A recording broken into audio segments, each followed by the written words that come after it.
À Lagos, la ville où l'argent brille plus fort que les étoiles, Amara avait compris une chose, l'amour est une monnaie.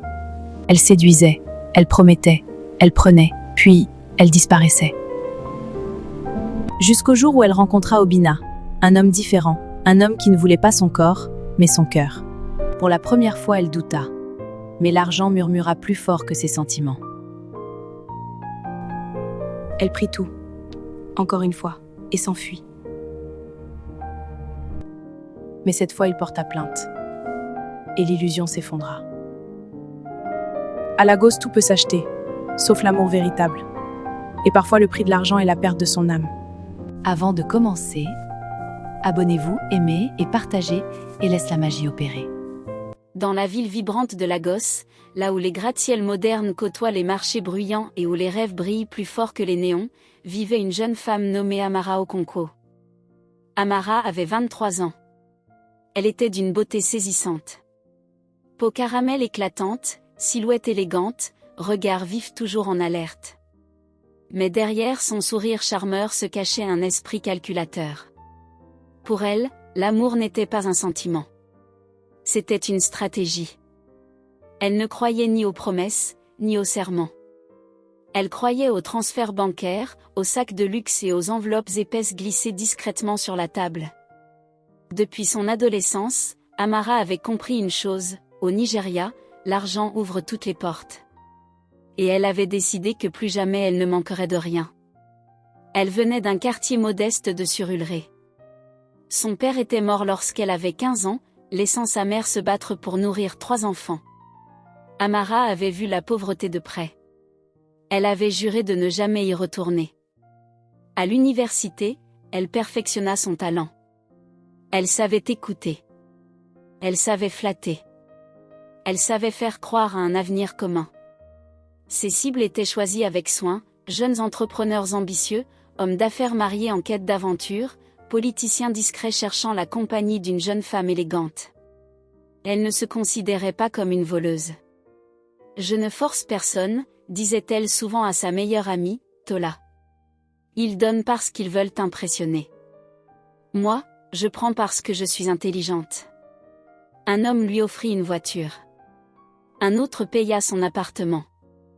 Un troisième finança même un voyage à Dubaï. Chaque relation suivait le même schéma, séduction, promesse, dépense, puis disparition.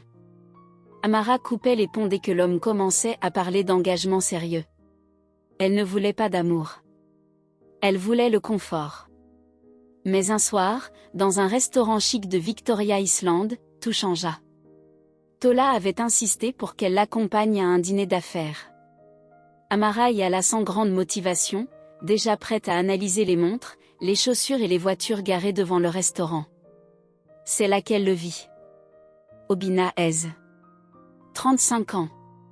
Costume sobre. Regard calme. Présence discrète mais imposante. Il ne parlait pas fort. Il n'essayait pas d'impressionner. Il écoutait. Amara sentit immédiatement qu'il n'était pas comme les autres. Lorsqu'ils furent présentés, il ne complimenta pas sa beauté. Il parla de livres, de musique, de projets communautaires qu'il finançait discrètement. Pour la première fois depuis longtemps, Amara se sentit déstabilisée. Elle décida qu'il serait son prochain défi. Les premières semaines furent différentes. Obinna ne couvrait pas Amara de cadeaux extravagants. Il l'invitait dans des lieux simples mais élégants. Il posait des questions profondes. « Que veux-tu vraiment dans la vie, Amara ?» Cette question la dérangeait. Personne ne lui avait jamais demandé cela sérieusement. Elle continua pourtant son jeu. Elle parla de projets d'entreprise imaginaires. Elle laissa entendre qu'elle avait besoin d'un investissement pour lancer une marque de cosmétiques.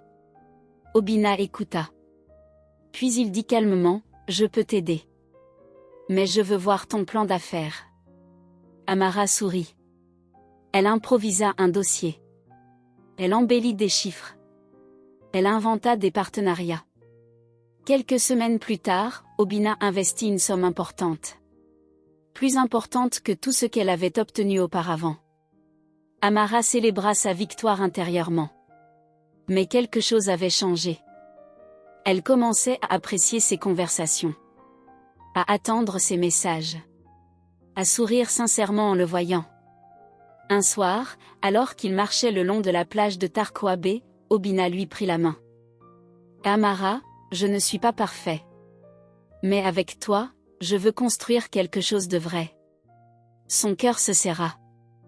Pour la première fois, elle hésita. Devait-elle continuer? Ou avouer? L'ombre de la pauvreté murmura dans son esprit. L'argent était déjà sur son compte.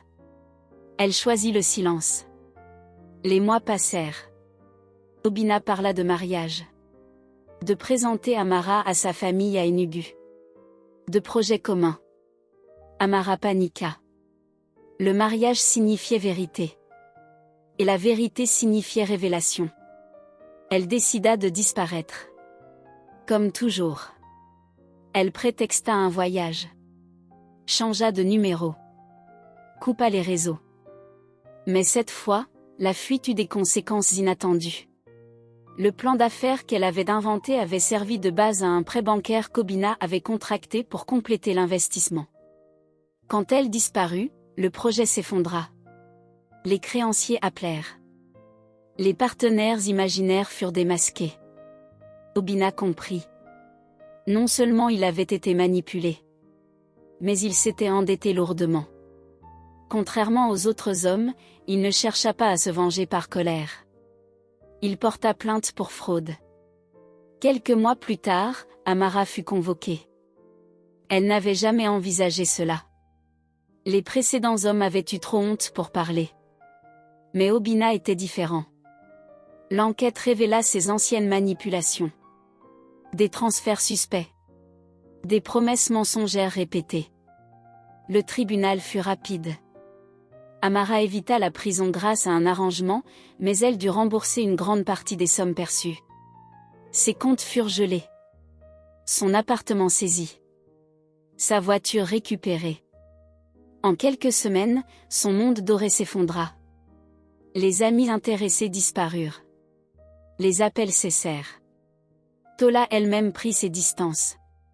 Amara retourna vivre chez sa mère, dans la maison modeste qu'elle avait juré de quitter pour toujours.